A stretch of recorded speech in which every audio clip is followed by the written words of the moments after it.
Yo, yo, yo, and welcome back to the Banter Boys podcast. My name is Sanji. With me is Ryan. How you doing, Ryan? Yo, I feel great, yo. The Euros is done. We got a well-deserved break before FPL season kicks off, so I'm just feeling refreshed. How about you? Wait, what break? I'm already starting content for the new season. What break are you talking Yeah, about? you're alone on that one.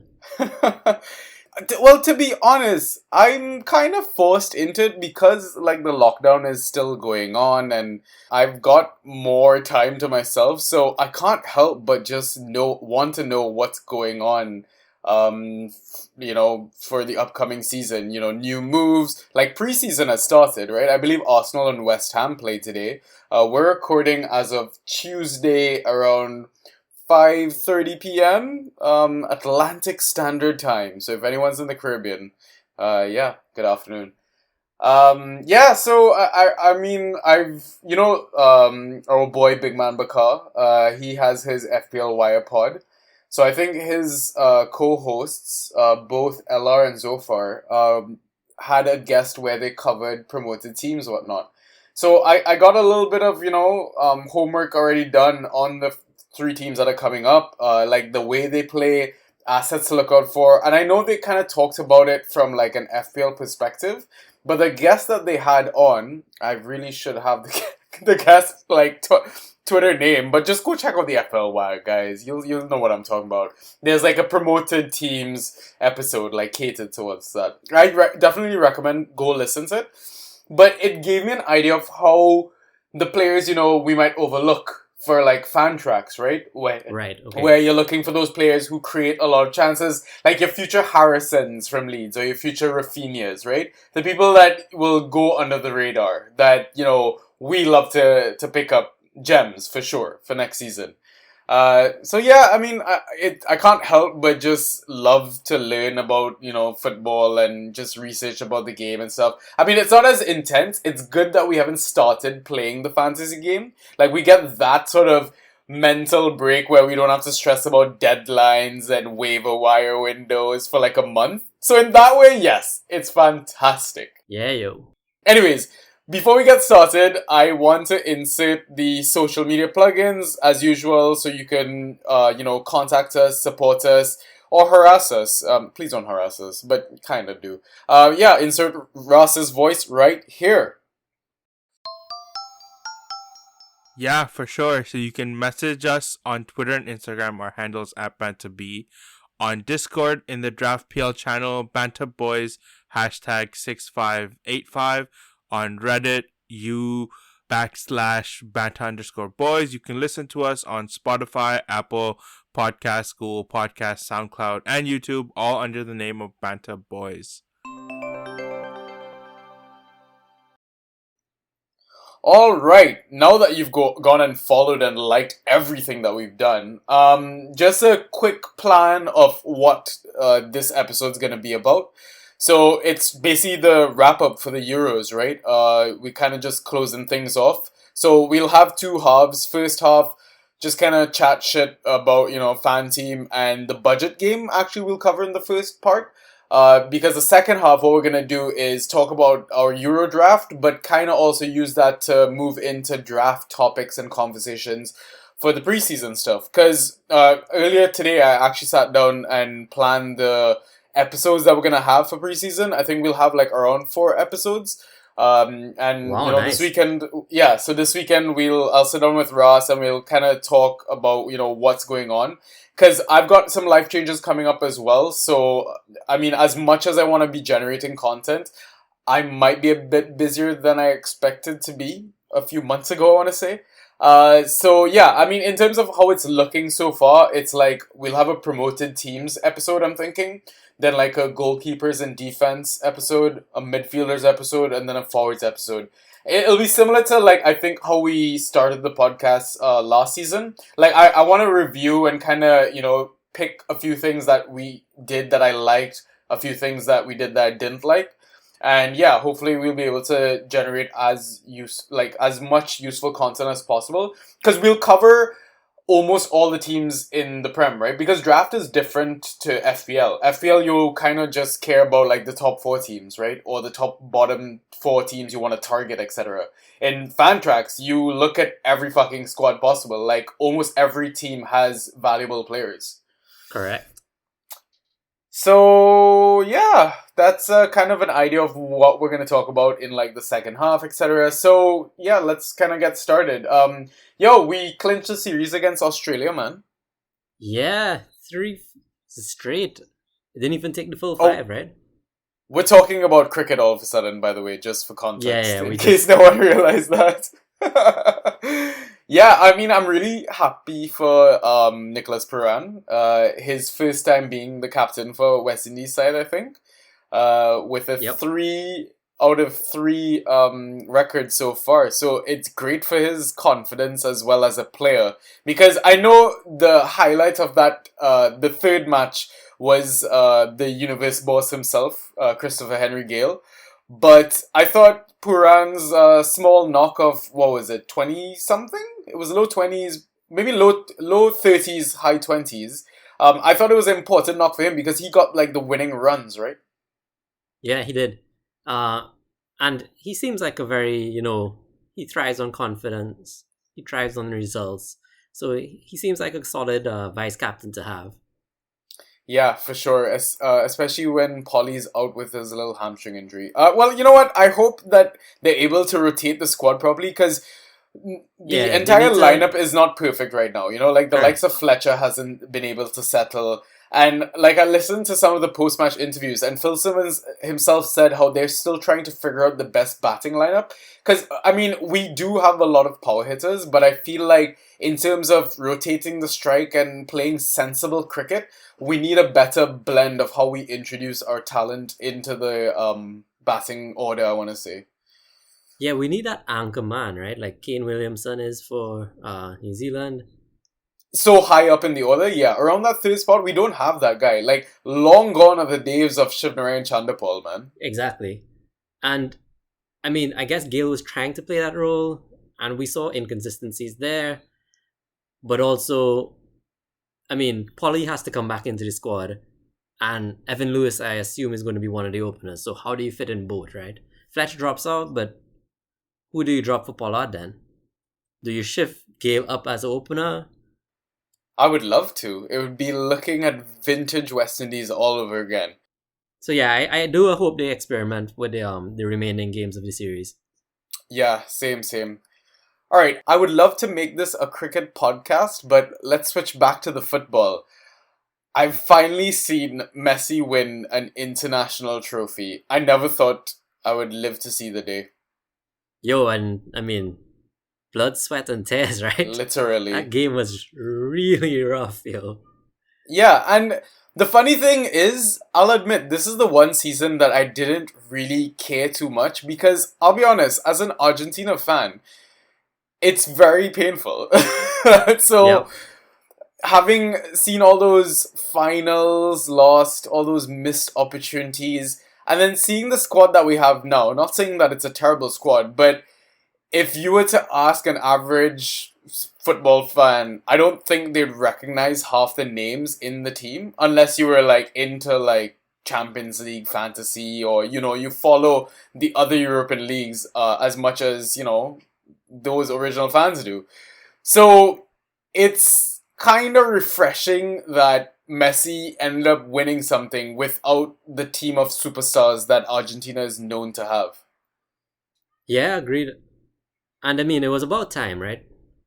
Yeah, for sure. So, I mean, that means that Messi's gonna win the World Cup now, right? I'm gonna be back to predicting that again. I think it means he wins Ballon d'Or, maybe, but let's see. World Cup is gonna be hype though. Yeah, I know. I am already thinking about what kind of pod series we can do for the World Cup because this I thought was like a lot of fun. But you know what? If Messi's winning Ballon d'Or, I guess that's because Georgie missed his penalty in the shootout. But I mean, it's coming Rome, yo, and that's probably gonna be the name of the podcast. Oh, really? Okay. I liked I can't remember who was it. I think it was Tom that said, one guy, two cups, yo. That's Jorginho. Oh yeah, we could do that. We could do that. I don't know. That's a little like a On little kind of edge. crass, a little on edge. I know. Yeah. I'm not sure I know my listeners well enough to like put that out there. Give it maybe 2 more seasons, and then Yeah, we gotcha. can risk it. But yeah, Italy beat England in the final, which I think we both kind of expected. We did. I didn't expect it to go that way, but I think they were fairly comfortable throughout the match. The early goal did shake them a bit, and you know what? You mentioned this. It might have actually played out in their favor. The fans in the crowd were pretty like tame and not hyped up, and you know just blasting England to like get forward, counter attack. Like they were happy to just sit back and let Italy control the game, right? So I definitely did not expect Luke Shaw to open the scoring in the second or third minute of the game, yeah, especially since like I backed the Italian defense. But it was the perfect thing to happen for that crowd to like create the boys like the noisy environment, right? For like the proper environment for a final. But then like you said, like Italy when they settled into the game, their passing was just so much better to look at. Like they were so comfortable on the ball in any situation, in any space. Like passes and crosses were going in the air, on the floor. Anything they tried, it seemed to kind of stick. So yep. it like there wasn't that fear in the game that Italy was not going to be able to come back into it. Because, like, England, like you said, they kind of just were okay to just sit with their 1-0 lead, right? And I'm not going to lie, when the game started and I saw Harry Maguire pass the ball backwards into a corner kick, I was like, no way are these guys going to win today, man. Like, So I mean, yeah. I would still say Italy was a bit lucky. Like England still looked very solid in defense. Yeah. They were hard to penetrate, and the goal came from a Verratti kind of shot, came off Pickford's glove, went onto the cross, onto the upright, and then Bonucci was there to start it away. But like, it was scrappy. Yeah. It wasn't like the previous Italian goals we've seen, kind of free flowing football, case of finessing one round. I mean, at one point it seemed like both teams were fairly evenly matched, but I think it just kind of came down to managerial experience and managerial decisions. Like, I agree with that. Chiro had a shit game, and Mancini, Exactly. Mancini didn't hesitate. yeah, exactly. That, like, wanting to make subs as soon as possible when you realize, okay, yeah, it's not gonna work anymore. I love that, and it paid off for him, right? It felt like they kind of went into like a false nine. Like the front three didn't really have a particular position to hold on to, but Insigne was that one that was kind of running everyone ragged, I want to say, across that back line, and Case and Berardi holding everyone else wide. Yeah, it was a fascinating final, an exhausting final, and I'm just kind of happy that Italy ended up winning. I mean, my extended family are very, very sad, and all our England friends as well from the Maniacs are quite sad, and I mean, understandably so. To lose a final in a penalty shootout is has to be one of the most painful ways to lose a final, right? Oh, definitely. And Yeah. I mean, England with their history with penalties, right? Exactly. And losing the final in London too, in your home country, yeah.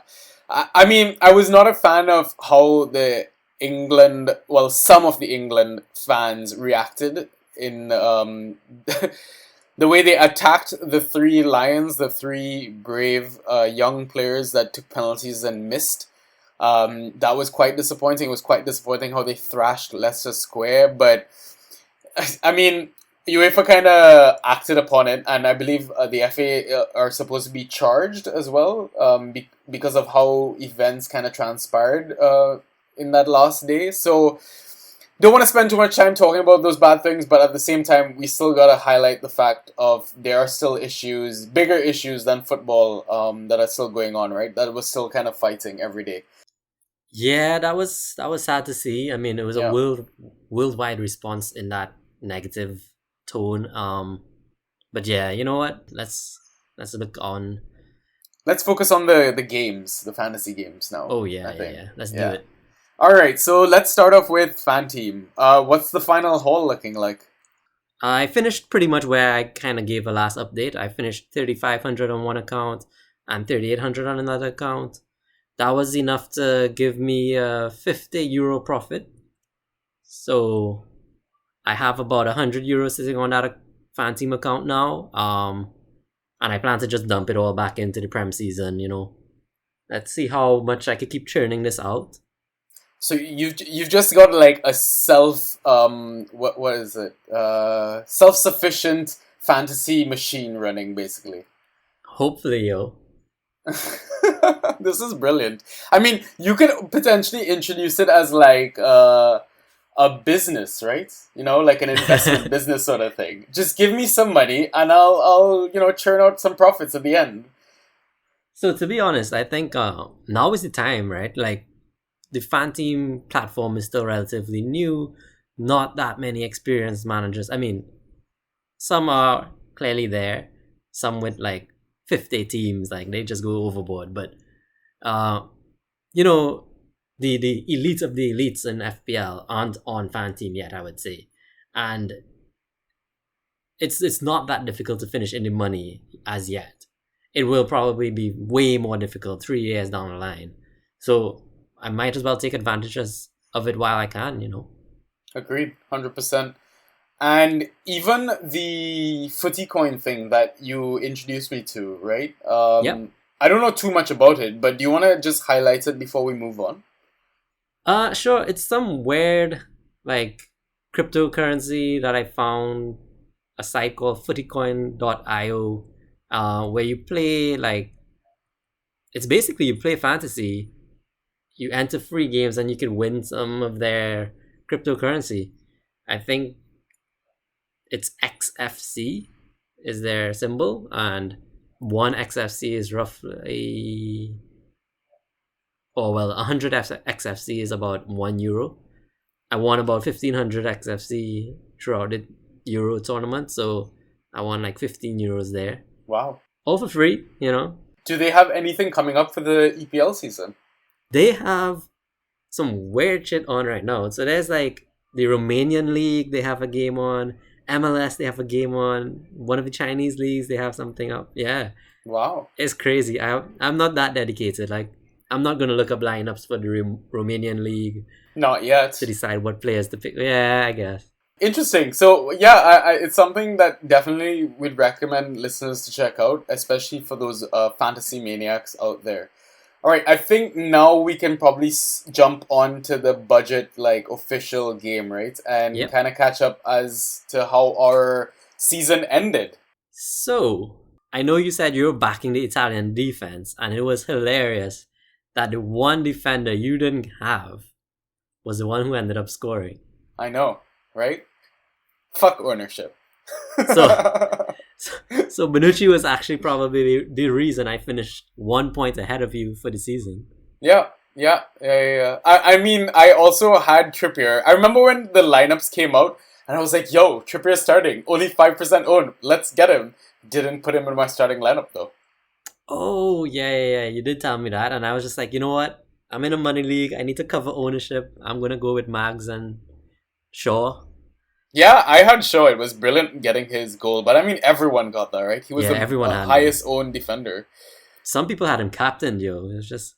Yeah, I know. I wasn't that brave. To be honest, like I said on the previous pods, after I screwed up that 1,500 or 2K overall rank, I was like, you know what? I don't care at this point. So that's why I went and captained Jorginho. And I was, so confident when he was avoiding all the yellow cards, all the red cards. I was like, okay, you know what? He's definitely going to take a penalty now. I mean, he missed his penalty in the shootout. But... yeah, I didn't really care about the captaincy. I feel like most people's captains blanked. Like, who did you captain? I captained Insigne. He also got a yellow card. I think almost everybody I saw captained Kane or Sterling, which just... They only got 2 points, right? Yeah, so unless you had Bonucci, Trippier, or Shaw... Or Verratti. Oh yeah, Verratti for the assist. Pickford because of the extra save points or whatever. Yeah. I feel like it didn't really make too much of a difference. So I ended up scoring, I think, 25 points that game week. How much did you get? I got 31. Okay, yeah, it's not too much of a difference. But I mean, like No, you said, we look at the league table, you ended up beating me in all of our leagues by 1 point. But by I'm one okay with point. that. Yeah. Yeah, I'm okay with that. Um, like, okay, overall rank, what did you end up then? That 1 point difference. I think I ended up at about 16,000. Let me check. Yep, 15.9. So I'll round up to 16K and 35th in Trinidad. Yeah, and my one was 17,157.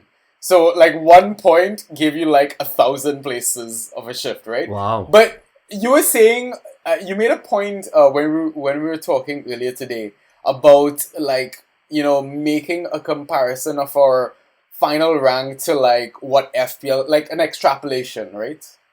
Yeah, so there are 3.75 million players in this game, apparently.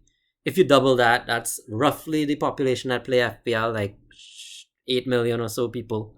Um, so, I mean, I would say, a rough estimate, double your Euros rank, and you could get an idea of how you would have fared in a FPL season.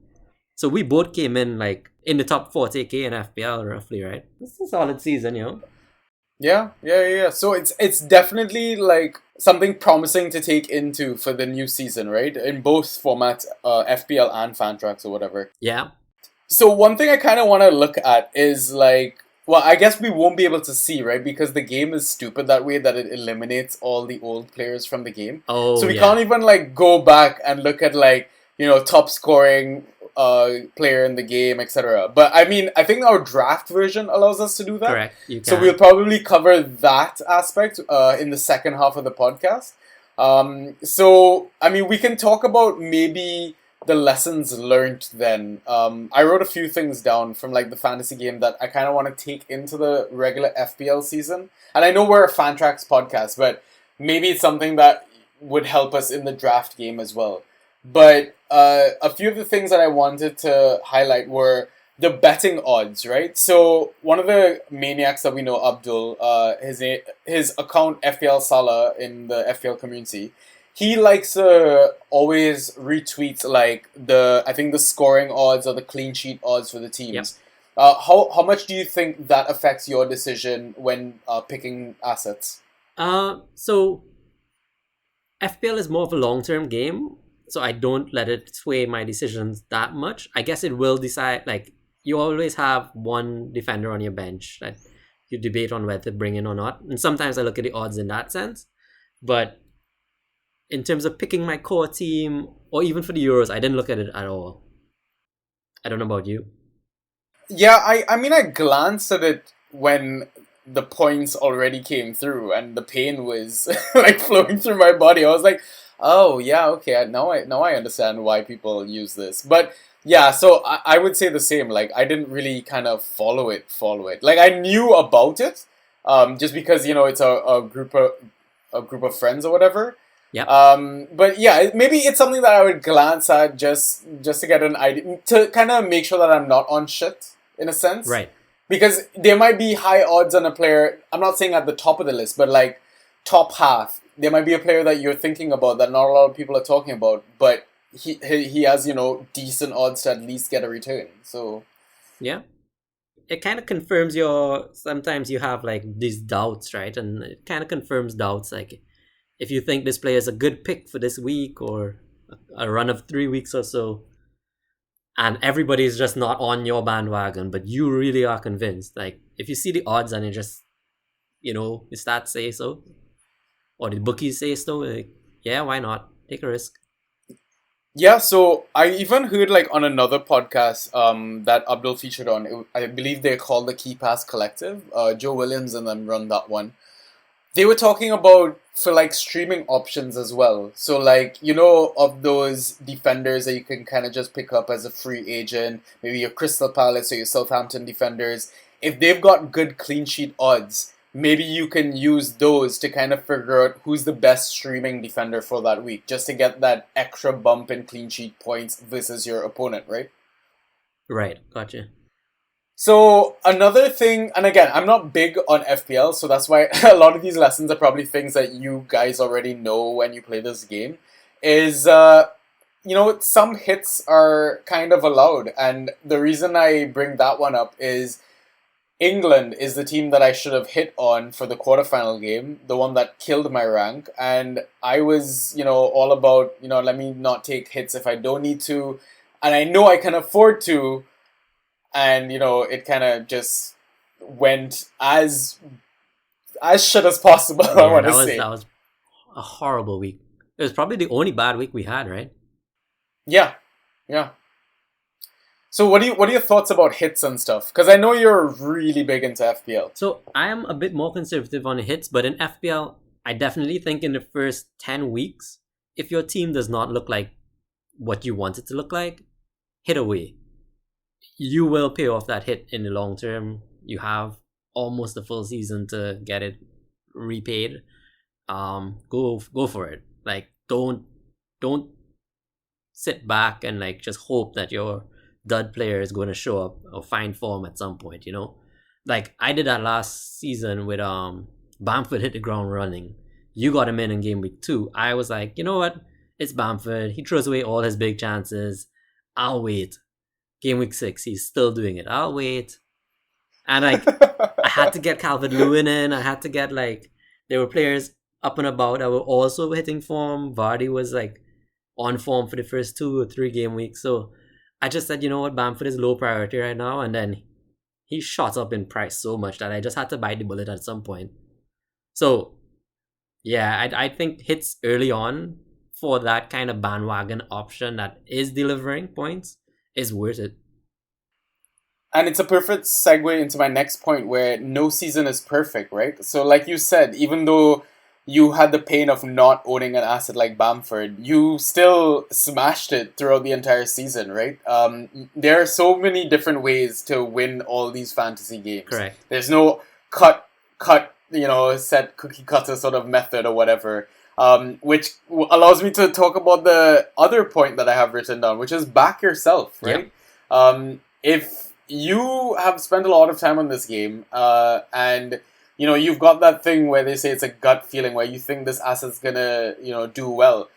Trust your gut feeling because it's it's easier to have less regret at the end of it if it goes wrong as well.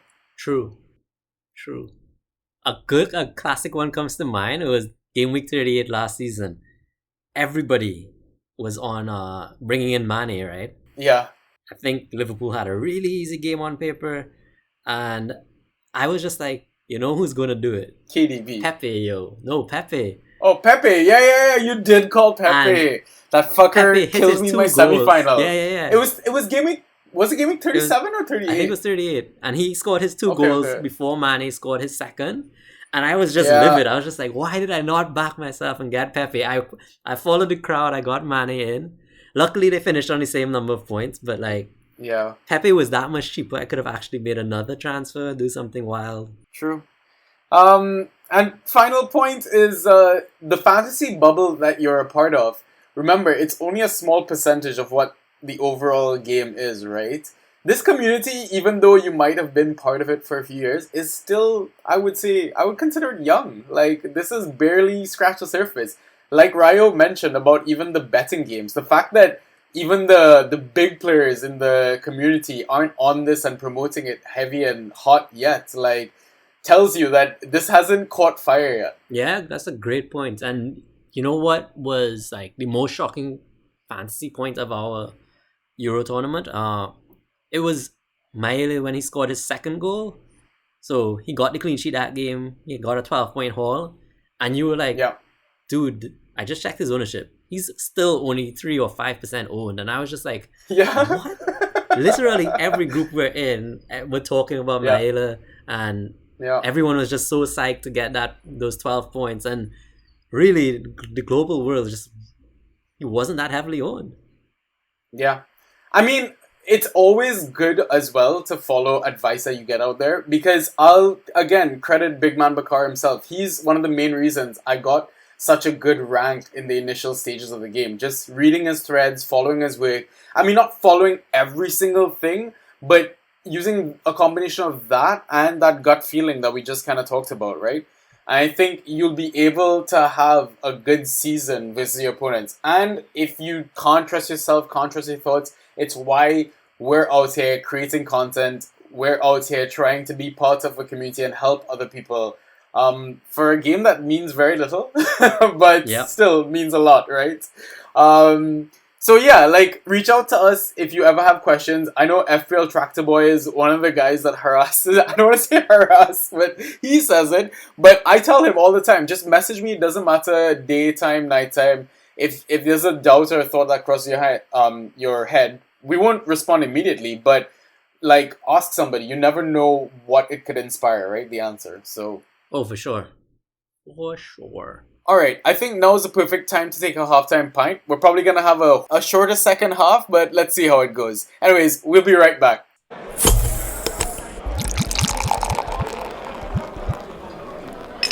And we are back.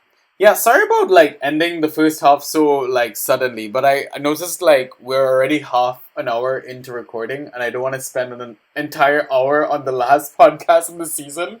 Well, for the Euro season at least. So you know what? Let's just purely talk draft on this second half because for the future episodes, it's just going to be back to regular Fantrax content, right? So let's just get the ball rolling now. Let's jump into what the final table looked like for our draft Euro 2020 game. Okay, so you won the league. What? I think you've also posted the final table on your Twitter. Yep. So if anyone wants to check it out there, they can. You had a solid final game day. You had Shaw, so you were covered. I mean, you got some actual attacking returns. And I think so, yeah, you won the league with 256 points. Ian was second with 243. I came third with 234. And Kyle fourth with 227. Everyone else finished below 200. So there was a pretty big gap between fourth and fifth. Who recorded the highest score of any game week? I think that goes to Ian with a 61 haul in game week 3, yo.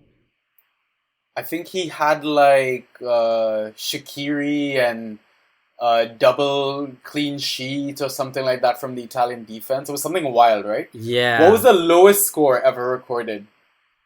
Apart from a 0 from having no players, 2. Okay. So that's interesting. I didn't score, I don't think anywhere close to the highest, but I just had like a consistent score, Yep. like almost every game week, right? At least meeting the average. Correct. And I mean, if we look at the players, the best player in this game was Luke Shaw. Nice. He posted, I think, 40-something points throughout the entire tournament. 43. He was the only player to cross 40. Pickford, 37. Sterling, 37. John Stones, 34. And that's really only because Stones played that one extra game over Shaw and got a clean sheet then, right?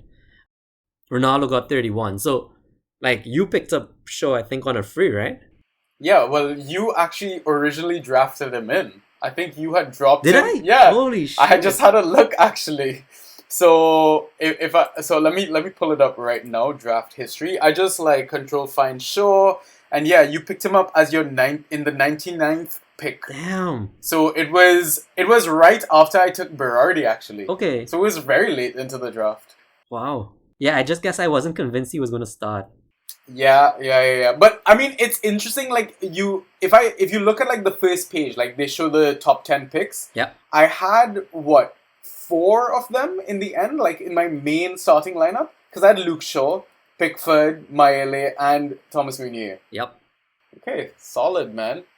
And if you look at like Forsberg is on there, Shaqiri's on there, Schick is on there, and none of those I don't think were originally drafted. Maybe Shaqiri was, but the rest were definitely free pickups. So yeah, definitely. I'm just looking through it like by forwards and midfield, etc. Right. So like the top 5 of each position, top 5 forwards were Ronaldo, Patrick Schick for sure. I would have never guessed. exactly. Harry Kane, Lukaku, Benzema, like those guys are kind of expected, and then Depay and Immobile. Yeah. Like that's kind of expected. It went as it went. Midfielders, Raheem Sterling, I definitely didn't think was gonna end up the top scoring one.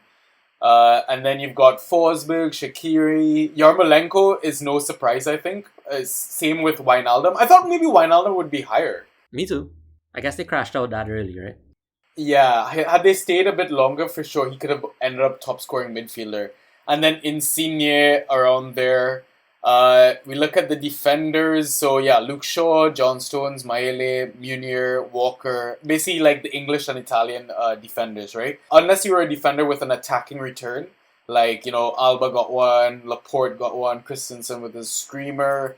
And then goalkeepers, yeah, just England, Italian goalkeepers because of the clean sheets, right? Yep. I think the only person might have been a surprise was that Hradecki game week 1. I think the penalty save and clean sheet. Right, yeah. Right? But other than that, I think, yeah, went kind of as expected in a sense. Do you have any lessons learned from this draft? Anything to maybe take forward into the new drafting season? I guess with knockouts so early on, and you actually have players eliminated in this game, the lessons you learn aren't that transferable to a permanent season. But I do think, I won my other draft. Remember, I did 2 drafts that same night. Yeah. And I think doing this draft first just prepared me to have a better draft experience the next time around. Mm-hmm. And I won that one comfortably, by 20 points. So I think, you know what? I never did a mock draft before. And I see the value in them now. Definitely. Yeah. So we'll definitely have a couple of mock drafts, just for the fuck of it. I know you had thought about, opening up one mock draft to a Twitter space where we could just shoot the shit while doing the draft. Yeah. So that's definitely still in talks. It's just because we were waiting for the Euros to end and then finally start planning and prepping, picking dates, etc. So that will definitely be announced, and I think we'll probably announce that over Twitter. Okay. We'll give people a few days in advance something so they can kind of pen it in, and also pick a reasonable time in case we wanna allow people in the UK, Europe, etc. to kind of chime in as well. Right. Because I know we had some interest from the FPL community to kind of jump on the pod or even jump in the space and maybe possibly do a mashup. Because I think content is content. It'll be useful regardless. Yep, agreed. Yo, we didn't touch on the knockout though. Oh yeah. So how did the knockouts go? You were in the final. What the fuck? I was in the final up against Ian, and honestly, it was looking grim until Verratti got that dodgy ass assist, yo. But I mean, it was good in the sense that Ian lost his double clean sheet immediately. Yeah, so even with the double clean sheet and... So what were the assets going into the final? Actually, list those off. So he had Donnarumma, Chiellini, Florenzi, who showed up and got a sub appearance. He had John Stones, Rice, and Chilwell. Chilwell didn't even make the bench, so he really only had 5. But 4 starters, and then Florenzi showed up. Yeah, that's true. On the other hand, I had Di Lorenzo, Verratti, Immobile, so 3 starters. And then I had Henderson, Bellingham, and Tyrone Mings. So I had 3 starters, and Hendo came on. Yeah. But I was losing. Immobile got subbed off early, so he locked in at one point pretty early. Yeah. And Jude didn't come on. Mings was never coming on unless a really bad injury happened. So yeah, I got really lucky with the Verratti assist, and what that did was put me on 9 points. Ian finished on 8 points. It was literally a 1 point margin. Yeah, that's insane. That's hilarious though. You win by 1 point in both playoffs and the official game. Oh shit! Yeah. So you won the league format. I won the knockout format. So yeah. Maybe we're doing something right. I know. We're not talking complete shit on the pod. Yeah. All right. So I think what else in terms of lessons learned during the draft would you say? What did you have any regrets in terms of drops or not, punting on players a lot quicker? I don't know. I'm trying to see what stuff that we won't fuck up again. Yeah. I forgot I own Luke Shaw. I mean, he didn't start the first game, and I guess that's why I dropped him. Mm-hmm. But I guess I was just trigger happy at that point because I had a squad of 15 players. I didn't need to drop him. And had I kept, I'm sure I would have been competing against you for the title. See, the thing is, as well, we got to remember that the Euros were just like a 7 game week game, Yeah. right? So it was easier to kind of discard assets and pick them back up if need be. Right. And oh yeah, the three max rule. We won't have this in fan tracks, right? True. And in other draft games. That sucked. That's one of the reasons why we couldn't hoard on to like all the English defenders, right? Right. For the rotation, etc. So that's one thing that I'm glad we won't have in like our upcoming leagues. Wait, actually no, that might be the case in OFPL, isn't it? In the OFPL draft. I know we haven't played a lot of it in a really long time. Yeah, I think I only ever played that like the first season it came out. Yeah, so I'm not sure if that version of the draft game has like a max team rule. I want to say no. Definitely look into that. So I've joined a mock draft on that site. The official fantasy game, yeah. So at least I will find out, but I feel like it didn't. Okay, alright. It's something we can definitely look into and post a tweet about it or something. Yeah, that's definitely something to be mindful of because it does affect the way you draft. What about when you were doing the original draft, right? Were there any, like, I guess, picks that you wish you had done that you didn't do, maybe because your mentality changed during the draft? So, like, you know, when I went and picked up Munir really early, right? That annoyed everyone, right? But Yeah, I didn't because I knew the value of the player, yeah, right? And I knew what I was getting. And, I mean, I got hauls out of him, right? So, when it comes to, like, again, we talked about in the first part of the pod, like backing yourself, right? yeah.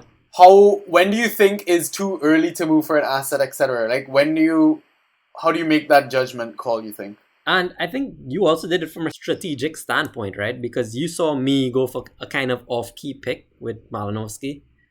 I kind of panicked. Yeah. And you didn't want to Yeah. have everybody just derail and go off to pick those hidden gems. So you started on the defenders and everybody followed you exactly as you thought it would happen. Yeah. So it's a little bit of a psychological game I tried because I figured people won't notice those assets or those options until they see someone take one, right? Yeah. It's like someone taking the first goalkeeper. Right, exactly. That's when everyone starts, oh, like, shit, I need to get a good goalkeeper, etc., right? Because initially everyone's just going for like your goals, right? Or your set piece specialists, etc. So, yeah. I mean, if you think that, you know, for example, in Fantrax, you think Luke Shaw is going to outscore Jadon Sancho, I mean, back yourself, right? If you think that's going to happen. Yeah, I think it's a strong possibility. I'm not sure if I'm convinced myself yet, but we'll see. Yeah. I guess on you originally asked about regrets, and you mentioned drafting a goalkeeper. I left my goalkeeper for very late, and I was in shit show because I think I drafted De Gea. He was not the starter, and then I was picking up scraps every round until I finally settled on Schmeichel, which paid off great. But that was pretty fortunate for me because I don't think you would usually find a player that goes to the semis in round 3 available in a draft like this. So I just got lucky, but I had big regrets on not locking in a good goalkeeper early. Well, I mean, again, I think it's also because the format of this game is different, right? With knockout stages, all that sort of stuff. Yeah, because for sure. Regular league, that sort of thing. Again, I think you can wait until your final round to get a good goalkeeper. Yeah. Because, prime example, I got Pickford as my second to last pick, right? So, and that's only because we have to pick 2 goalkeepers that I picked a goalkeeper as my second to last pick. Because as listeners know, I'm not a big fan of goalkeepers. I honestly don't feel like you need them in the fantasy game, but you need them in real life, so let's have them. So yeah, I mean, goalkeepers don't just wait until the end. Definitely, like, have a proper plan. Like I like tinkered my strategy, my drafting strategy, like the sheet that I have. It's very helpful to have a sheet or some sort of notes. So like you have a list of players, like an idea going into it, and like, you know, just update it as you get closer to your official draft date and tinker it and test it out with mock drafts and stuff and fine tune it so that when it comes to actual drafting day, you aren't thrown off by any timer or horns or strategy or where to like look for players within your sheet that you have written down. Like rehearse a little bit. Like Ryo said, mock drafts he found were like helpful, right? Especially for this one. Yeah. So yeah, and I mean, like, I will have like a draft sheet and stuff. So listeners, if you want like a draft sheet, reach out to us. I don't mind sharing it with you guys. And we can kind of go from there. So I think now we can slowly just transition talking about Next season. the regular upcoming season, because I think that's it about Euros, right? Yeah, Is there any other final points that you have? I mean, we could be like the regular podcast and talk about what was your favorite goal or your favorite moment or favorite assist. Do you care to discuss that, I guess? Not so much. Oh, you know what I did want to find out from the listeners? What was their favorite pod name, yo? I want you to send out that poll, because I think we had some quality ones. I mean, you did last season as well. Yeah, for sure. I am a fan of the Shaw one, the Shawshank, Right. Redemption. I thought that was absolute quality. Sarabian Nights. We'll put that poll Sarabian out. Nights was solid. Sarabian Nights was also solid, given the fact that he scored as well, right after we put out the pod.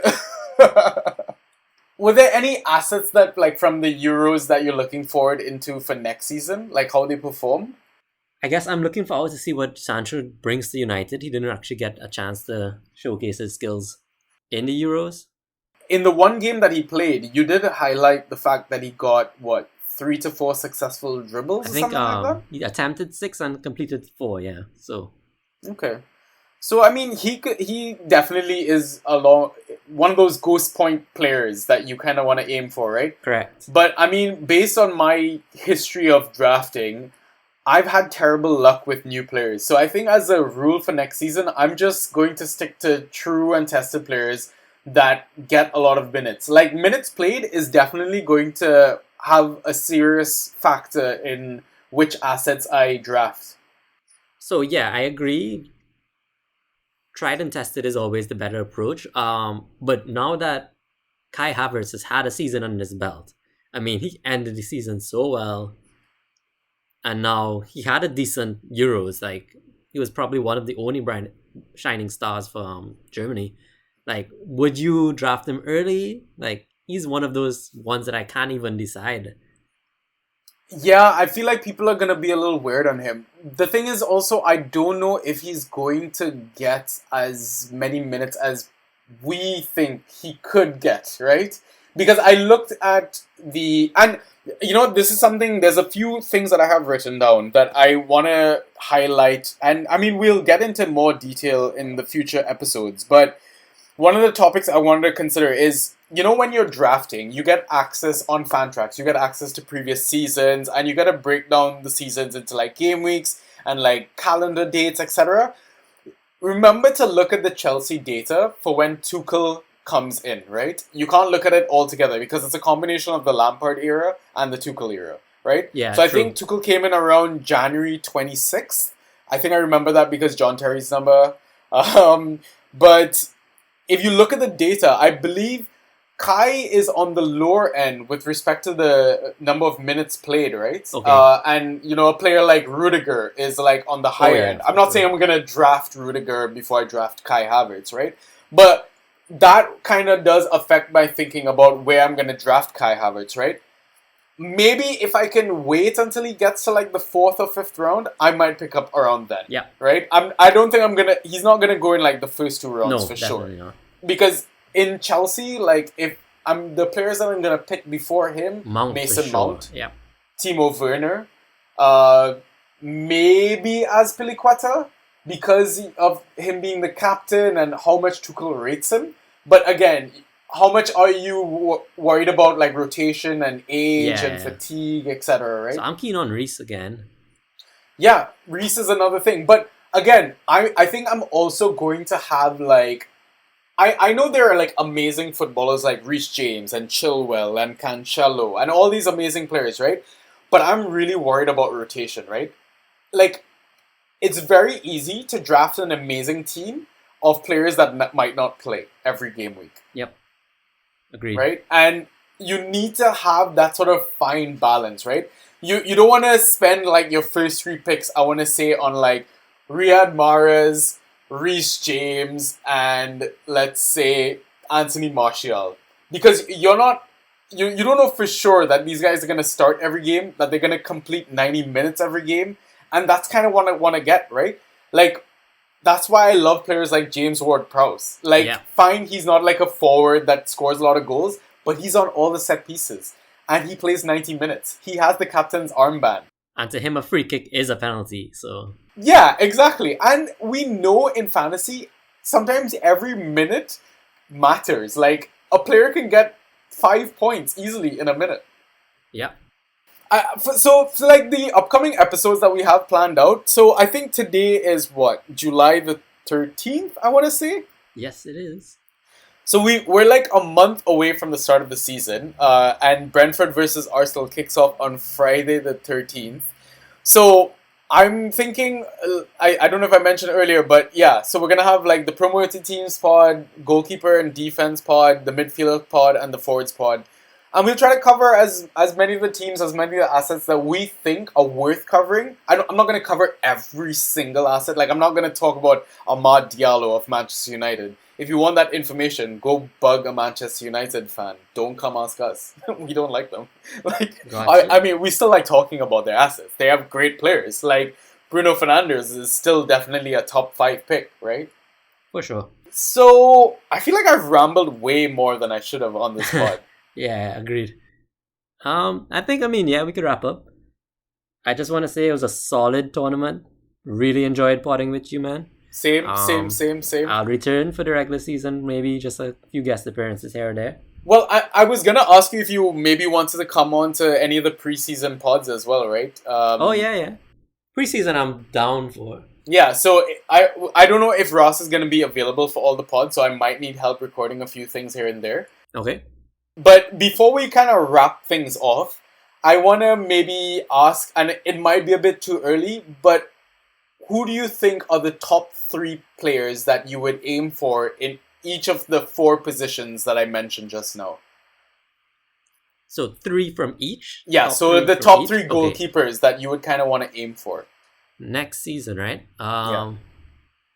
So, Martinez, number 1 goalkeeper still. Yeah. I actually think whoever Wolves replaces Patricio with would be a solid pick.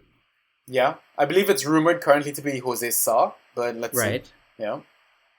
And I'm not sure about the next one. I guess for me, Dean Henderson, if he gets that spot, would be a solid guy.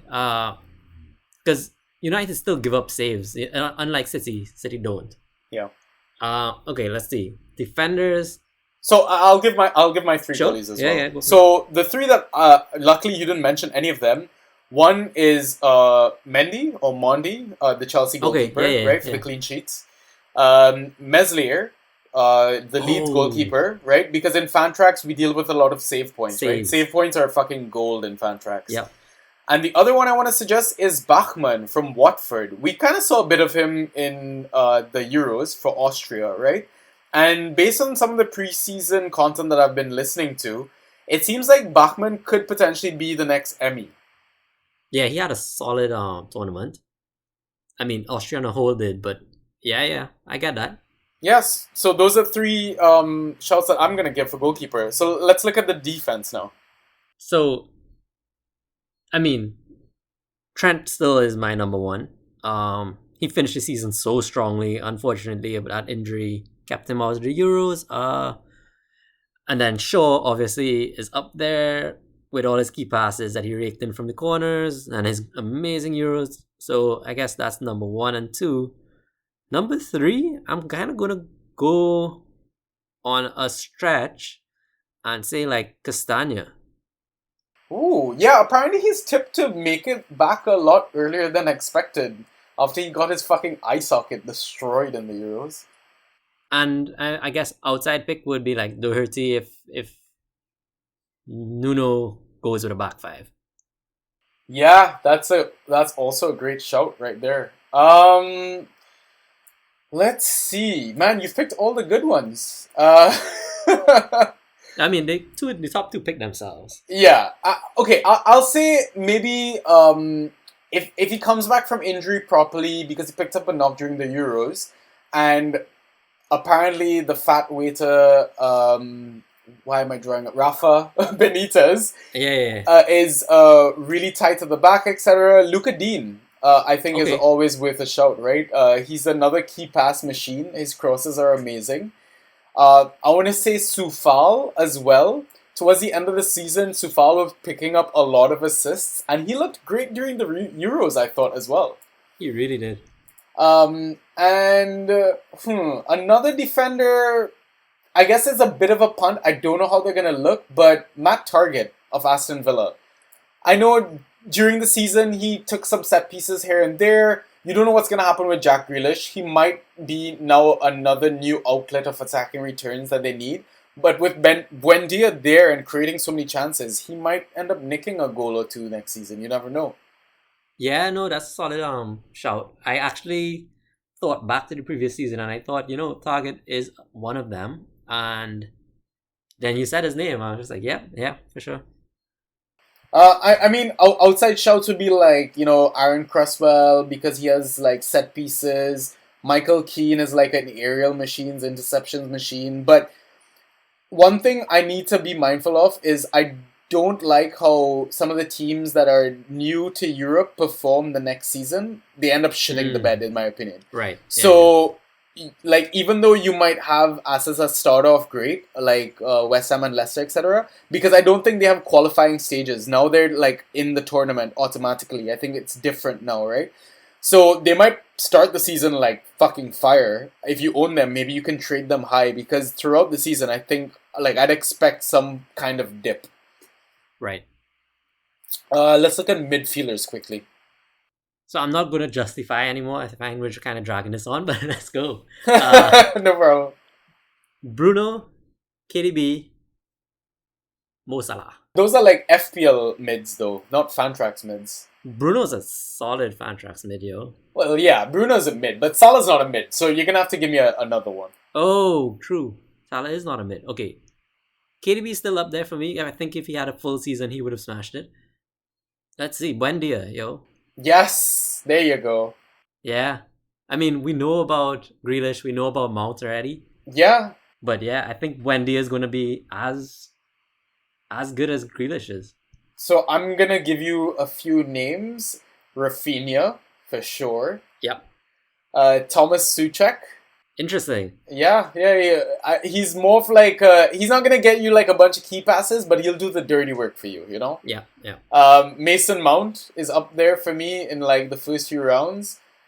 James Ward-Prowse, Jack Harrison, and as much as it annoys me to say, if Alan Saint-Maximin is a mid in your game, yes, go for Alan Saint-Maximin. True. The guy got 15 dribbles in one game. Anyways, let's wrap things up with the forwards. Like you said, Mo Salah for sure is up there. So I find forwards are the hardest thing to pick in Fantrax because they rely so heavily on goals or just those monsters in the air. Yeah. So Calvert-Lewin is a monster in the air. Benteke is a monster in the air. Benteke is, but I don't think he's gonna have. Well, actually, you know what? Vieira says he wants to see more attacking football from Palace. Yeah. You never know. Yeah. I'm gonna say Harry Kane. You know who had a good end to the season where you should have backed but you didn't back? Nicolas Pepe. True. Right? And he gets the odd penalty every now and then. Yeah. But you know what? I might go to the likes of like Ollie Watkins and Adama Traore. Ollie's still solid. I think if Jack stays with Buendia there, I would go Ollie, yeah. Yeah, I would definitely want Ollie Watkins as like my first few rounds in terms of picks. Anyways, I think that's enough. We've hit the hour mark. I think now is the perfect time to kind of wrap up. Any final points, Ryo? Just enjoy the break and, come back refreshed. Yeah. Marathon, not a sprint. Alright guys, we'll see you soon with preseason content. For now, stay safe, stay sanitized. Not all of us are out of the pandemic yet. So yeah, till then, peace!